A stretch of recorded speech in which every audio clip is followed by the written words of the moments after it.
ಭಿಕ್ಷುಕರನ್ನ ಸಾಯಿಸಿದ್ದಾರೆ ಇಲ್ಲಿ ಅಂತೇಳ್ಬಿಟ್ಟೆಲ್ಲ ಭಾಳಷ್ಟು ವಿಷಯಗಳು ಬರ್ತಾ ಇದ್ದಾವೆ. ಈಗ ಒಂದೊಂದಾಗಿ ಬರ್ತಾ ಇದ್ದಾವೆ. ಒಬ್ಬ ಸಬ್ ಇನ್ಸ್ಪೆಕ್ಟರ್ನ ಅಲ್ಲಿ ಸಬ್ ಇನ್ಸ್ಪೆಕ್ಟರ್ ನೇತೃತ್ವದಲ್ಲಿ ಇದೆಲ್ಲ ನಡೀತಾ ಇದೆ. ಅದಕ್ಕೆ ಹೆಡ್ ಇರುವಂಥದ್ದು ಒಬ್ಬ DYSP. ಆ DYSPನ ಅಲ್ಲಿ ಆಕಿಸ್ಕೊಟ್ಟಿರುವಂಥದ್ದೇ ಧರ್ಮಸ್ಥಳದ ದೊಡ್ಡ ಯಜಮಾನರುಗಳು.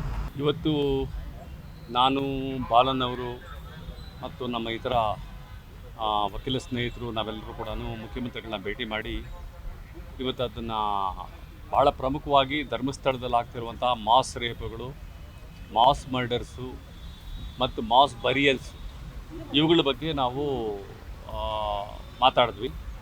ನಾವೊಂದು ರೆಪ್ರೆಸೆಂಟೇಷನನ್ನು ಕೊಟ್ಟಿದ್ದೀವಿ. ನಮ್ಮ ಉದ್ದೇಶ ಏನಿತ್ತು ಅಂತ ಹೇಳಿದ್ರೆ, ಈಗಾಗಲೇ ಅದು ಸುಪ್ರೀಂ ಕೋರ್ಟ್ನ ಡೈರೆಕ್ಷನ್ಸ್ ಮೇಲೆ ಈಗ ಅಲ್ಲಿ ಇನ್ವೆಸ್ಟಿಗೇಷನ್ ಅಂತೂ ನಡೀತಾ ಇದೆ.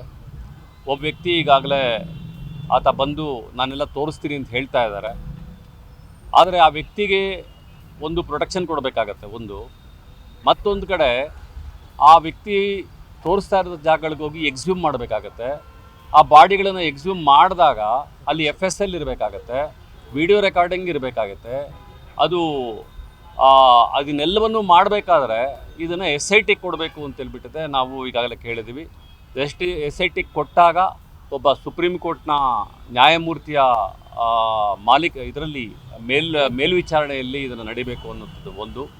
ಆಮೇಲೆ ಯಾರಾದರೂ ಒಬ್ಬ ಒಳ್ಳೆ ಕರ್ನಾಟಕದಲ್ಲಿ ಪ್ರಾಮಾಣಿಕವಾದಂತಹ ಒಬ್ಬ ಅಧಿಕಾರಿನ, ಸೀನಿಯರ್ ಮೋಸ್ಟ್ IPS ಆಫೀಸರ್ನ ಅದಕ್ಕೆ ಇನ್ವೆಸ್ಟಿಗೇಷನ್ಗೆ ಹಾಕಬೇಕು ಅಂತ ಕೇಳಿದ್ದೀವಿ. ಅದ್ರ ಜೊತೆಗೆ ಆ ಇನ್ವೆಸ್ಟಿಗೇಷನ್ ಮಾಡೋವಂಥ ಸಂದರ್ಭದಲ್ಲಿ, ಆ ಬಾಡಿಗಳನ್ನ ಎಕ್ಸ್ಹ್ಯೂಮ್ ಮಾಡೋವಂಥ ಸಂದರ್ಭದಲ್ಲಿ ಅಲ್ಲಿ ಫೋಟೋಗ್ರಾಫರ್ ಇರಬೇಕಾಗತ್ತೆ. ಮತ್ತು ಅದ್ರ ಜೊತೆಗೆ FSL ಫೊರೆನ್ಸಿಕ್ ಸೈನ್ಸ್ನವರು ಇರಬೇಕಾಗತ್ತೆ. ಯಾಕಂದರೆ ಅಲ್ಲೊಂದು ಕೂದಲು ಸಿಕ್ಕಿದ್ರು, ಅಕಸ್ಮಾತ್ ಒಂದು ಸಣ್ಣ ಮೂಳೆ ಸಿಕ್ಕಿದ್ರು ಕೂಡ ಅದು ಯಾರ್ದು ಅಂತೇಳಿ ತಿಳ್ಕೊಬೇಕಾದ್ರೆ ಅಲ್ಲಿ FSL ಇರಲೇಬೇಕಾಗತ್ತೆ ಅನ್ನೋಂಥದ್ದು ಭಾಳ ಪ್ರಮುಖವಾದಂಥ ಅಂಶ. ಈಗ ಸದ್ಯಕ್ಕೆ ಏನು ನಡೀತಾ ಇದೆ, ಅಲ್ಲಿ ಒಬ್ಬ ಸಬ್ ಇನ್ಸ್ಪೆಕ್ಟರ್ನ ಅಲ್ಲಿ ಸಬ್ ಇನ್ಸ್ಪೆಕ್ಟರ್ ನೇತೃತ್ವದಲ್ಲಿ ಇದೆಲ್ಲ ನಡೀತಾ ಇದೆ. ಅದಕ್ಕೆ ಹೆಡ್ ಇರುವಂಥದ್ದು ಒಬ್ಬ DYSP. ಆ DYSPನ ಅಲ್ಲಿ ಆಕಿಸ್ಕೊಟ್ಟಿರುವಂಥದ್ದೇ ಧರ್ಮಸ್ಥಳದ ದೊಡ್ಡ ಯಜಮಾನರುಗಳು. ಹಾಗಾಗಿ ಇದು ಪ್ರಾಮಾಣಿಕವಾಗಿ ನಡೆಯುತ್ತೆ ಅನ್ನುವಂತಹ ನಂಬಿಕೆ ನಮ್ಗೆ ಯಾರಿಗೂ ಇಲ್ಲ. ಆ ಕಾರಣಕ್ಕೋಸ್ಕರ SITನ ಮಾಡಿ, ಸ್ಪೆಷಲ್ ಇನ್ವೆಸ್ಟಿಗೇಟಿವ್ ಟೀಮನ್ನು ಮಾಡಿ ಅದಕ್ಕೆ ಪ್ರಾಮಾಣಿಕವಾದಂತಹ ಒಬ್ಬ ಪೊಲೀಸ್ ಅಧಿಕಾರಿನ, ಒಬ್ಬ ಸುಪ್ರೀಂ ಕೋರ್ಟ್ ಜಡ್ಜಿನ ನೇತೃತ್ವದಲ್ಲಿ ನಡಿಬೇಕಾಗತ್ತೆ. ಅದ್ರ ಜೊತೆಗೆ ಒಬ್ಬ ಒಳ್ಳೆ ಯಾರಾದರೂ ಒಬ್ಬರು ಪಬ್ಲಿಕ್ ಪ್ರಾಸಿಕ್ಯೂಟರ್ನ ಇವ್ರಿಗೆ ಅಸಿಸ್ಟ್ ಮಾಡಲಿಕ್ಕೆ ಕೊಡಬೇಕು ಅಂತೇಳ್ಬಿಟ್ಟು ಕೇಳ್ಕೊಂಡಿದ್ದೀವಿ. ಮುಖ್ಯಮಂತ್ರಿಗಳು ಭಾಳ ಚೆನ್ನಾಗಿ ಸ್ಪಂದಿಸಿದ್ದಾರೆ.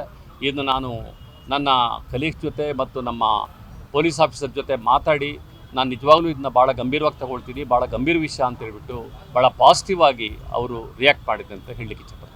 ಸರ್, ಯಾಕೆ ಈವರೆಗೂ ಕೂಡ ಅಷ್ಟೊಂದೆಲ್ಲ ಏನು ದೊಡ್ಡ ಮಟ್ಟದ ಸಾಮಾಜಿಕ ಜಾಲತಾಣದಲ್ಲಿ ಇರ್ಬೋದು, ರಾಜ್ಯದಲ್ಲೇ ಅನುಮಾನಾಸ್ಪದ ಇಷ್ಟೊಂದೆಲ್ಲ ಆದರೂ ಕೂಡ ಯಾಕೆ ಈವರೆಗೂ ಸರ್ಕಾರ ಮೌನ ವಹಿಸ್ತಿತ್ತು ಅಂತ ಏನಾದರೂ ತಿಳಿಸಿದ್ರೆ ನಮ್ಗೇನಾದರೂ? ಇಲ್ಲ, ಆ ಬಗ್ಗೆ ಏನು ಚರ್ಚೆ ಆಗಿಲ್ಲ. ಬಟ್ ಇತ್ತೀಚೆಗಷ್ಟೇ ಎಲ್ಲರ ಗಮನಕ್ಕೂ ಬರ್ತಾ ಇರೋವಂಥದ್ದು.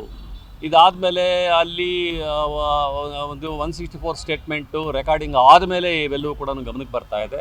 ಇದಾದಮೇಲೆ ಆಗಿರುವಂತಹ ಡೆವಲಪ್ಮೆಂಟ್ಸು ಇದನ್ನೆಲ್ಲ ನೋಡಿದ ನಂತರ ಇದು ನಿಜವಾಗ್ಲೂ ಕೂಡ ಬರೀ ಕರ್ನಾಟಕದಲ್ಲ, ಬರೀ ದೇಶದಲ್ಲೇ ಅಲ್ಲ, ಇಡೀ ಜಗತ್ತಿನಲ್ಲೇ ಒಂದು ದೊಡ್ಡ ಇಶ್ಯೂ ಅಂತ ಕಾಣುತ್ತೆ. ಯಾಕಂದರೆ ನೂರಾರು ಜನ ಅಮಾಯಕರು ಸತ್ತಿದ್ದಾರೆ, ನೂರಾರು ಜನ ಹೆಣ್ಣುಮಕ್ಕಳು ಅಲ್ಲಿ ಒಳಗಾಗಿ ಪ್ರಾಣಗಳನ್ನು ಕಳ್ಕೊಂಡಿದ್ದಾರೆ, ಭಿಕ್ಷುಕರನ್ನ ಸಾಯಿಸಿದ್ದಾರೆ ಇಲ್ಲಿ ಅಂತೇಳ್ಬಿಟ್ಟೆಲ್ಲ ಭಾಳಷ್ಟು ವಿಷಯಗಳು ಬರ್ತಾ ಇದ್ದಾವೆ. ಈಗ ಒಂದೊಂದಾಗಿ ಬರ್ತಾ ಇದ್ದಾವೆ. ಈ ಹಿನ್ನೆಲೆಯಲ್ಲಿ ಇವತ್ತು ನಾವು ಮಾಡಿರುವಂಥ ರೆಪ್ರೆಸೆಂಟೇಷನ್ ಇದೆಯಲ್ಲ, ಅದು ಭಾಳ ಮುಖ್ಯ ಅಂತ ಅನಿಸುತ್ತೆ. ಮತ್ತು ಅದರ ಆಧಾರದ ಮೇಲೆ SIT ಫಾರ್ಮೇಷನ್ ಮಾಡಿದ್ದು ಅಂತ ಹೇಳಿದ್ರೆ ನಿಜವಾಗ್ಲೂ ಕೂಡ ಆ ಸತ್ತಾತ್ಮಗಳಿಗೆ ಅಥವಾ ಅವ್ರ ಕುಟುಂಬಗಳಿಗೆ ನಾವೊಂದು ಸಾಂತ್ವನವನ್ನು ಕೊಡಲಿಕ್ಕೆ ಸಾಧ್ಯ ಆಗುತ್ತೆ ಅಂತ ನಾನು ಹೇಳಲಿಕ್ಕೆ ಇಚ್ಛೆಪಡ್ತೀನಿ.